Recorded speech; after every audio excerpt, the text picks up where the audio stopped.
příběh na Facebook. Takže otevřu si Facebook aplikaci, nahoře mi hned svítí vytvořit příběh, dám plus, přidat a dám si tam upravit anebo přidat fotky. Takže vyberu fotky, které bych chtěla, anebo video, které bych chtěla sdílet. Ze všech videí teda. Já už jsem si ho sem vložila, tak si vyberu video. To video si musíme upravit, aby bylo tak, jak my požadujeme, ořezat, zkrátit a tak dále.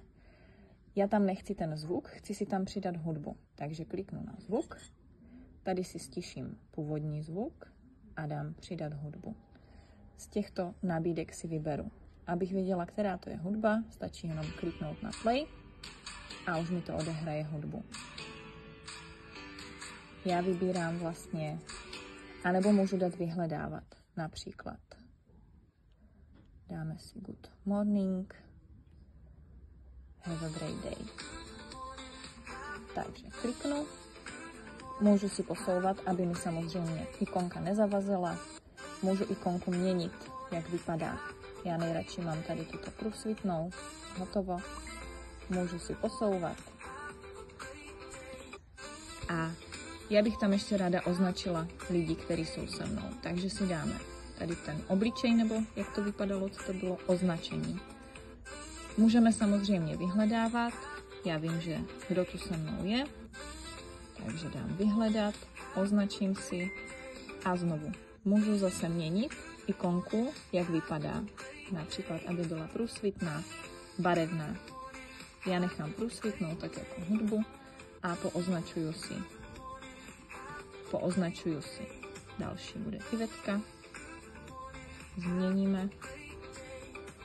Označím další. Janka.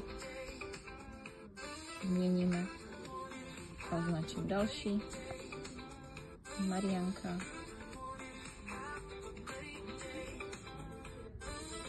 Označíme. Jirka.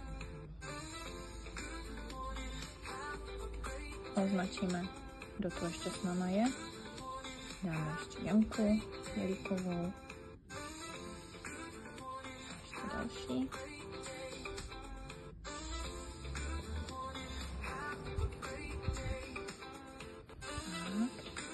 A můžeme samozřejmě přidávat i text.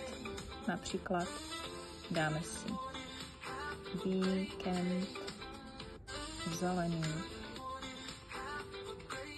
žen. A můžeme samozřejmě měnit pozadí, měnit barvu. Já mám svoju vybranou už, takovouto oranžovou, kterou mám přednastavenou, takže si to nechám. A zase to můžu takto měnit, posouvat a nechat to třeba takto označený. Můžeme stříhat, můžeme si přidávat efekty. Já tam zatím žádný efekt nechci, ale takto se mi vybírají efekty, různě se mění barvy. Já si nechám bez efektu a už dáme sdílet. Jakmile takto sdílím, už se mi to automaticky vloží do příběhu a já mám propojený Facebook s Instagramem, takže se mi to promítne i na příběhu, v příběhu na Instagramu. Ideme si ukázať, ako sa pridáva na Instagram príbeh, ktorý sa zdieľa aj na Facebooku rovno a vlastne pridáme tam do toho videa aj fotografiu. Takže tuto si klikneme pridať ku našej fotke. Vyberieme si video. A teraz vlastne môžeme tam pridať aj hudbu. Tuto klikneme na notu. Napríklad si vyberieme takúto. Tu môžeme upravovať, že či chceme, aby tam bol názov alebo nie, takže my si dáme 0, nie, nechceme. Potvrdíme fajkou. A teraz vlastne, keď chceme pridať fotografiu, tak klikneme na tohto smajlika a vybereme fotografiu. Napríklad si dáme túto a môžeme ju premiestňovať takto palcami, ho zväčšovať, zmenšovať. A keď si na ňu klikneme, iba keď klikneme, takže jednoducho, napríklad srdiečko, máme tam fotografiu a ešte, ak by sme chceli, môžeme pridať aj text. Vyberieme si, aké chceme nápisy, teda druh písma. Tu si môžeme, napríklad tam dáme GV, takže takto to meníme. A potom, ak by sme chceli ešte zmeniť farbu, tak si napríklad dáme oranžovú. Tak a potom stačí už, keď to máme hotové, iba vaše príbehy zdieľať a rovno automaticky sa nám to aj na Facebooku prezdieľa. To je všetko.